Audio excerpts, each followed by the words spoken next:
High বন্ধুরা, মুর্শিদাবাদ ব্লগে তোমাদেরকে সবাইকে স্বাগত। দেখো, ইয়ামিনদা এসছে, চা খাচ্ছে।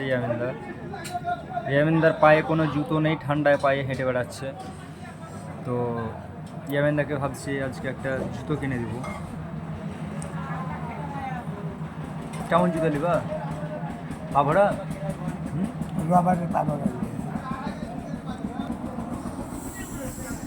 রবার্টের পাভরা গিলা রাজমিস্ত্রিরা পেয়ে যাবে। বুঝতে পেরেছি। এখন গৌতমের দোকানে আছে না সুইটের দোকানে আছে, দেখতে হবে। হ্যাঁ, কাইবি খালি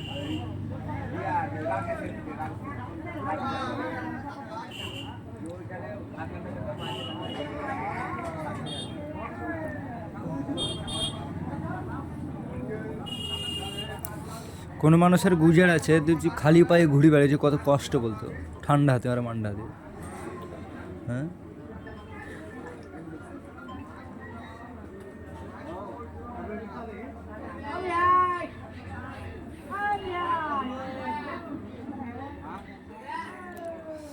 হাই বন্ধুরা, এই মানুষটাকে লক্ষ্য করে তোমরা লাইক কমেন্ট একটু শেয়ার করার চেষ্টা করো।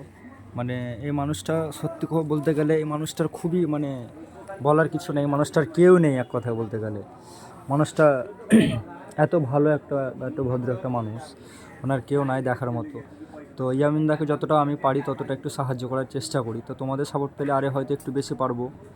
তো তোমরা চাইলে ধরো মানে চেষ্টা করতে পারো, যেমন লাইক কমেন্ট শেয়ার করতে পারলেই ধরো খুব ভালো হয়, এটাই আমি বলতে চাইছি।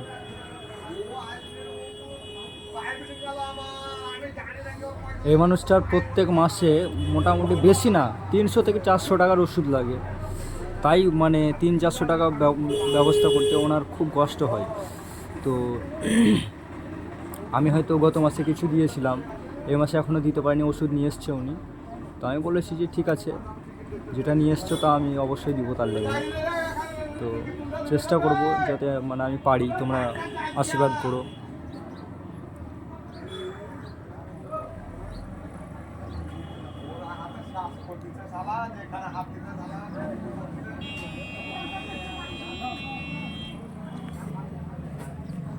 ইয়ামিনদা,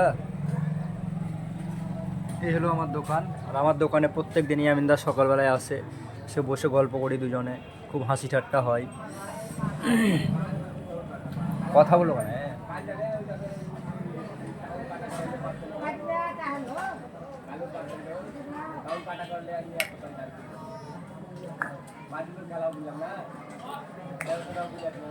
ভাই যেখানে ভাই কত পয়সা করি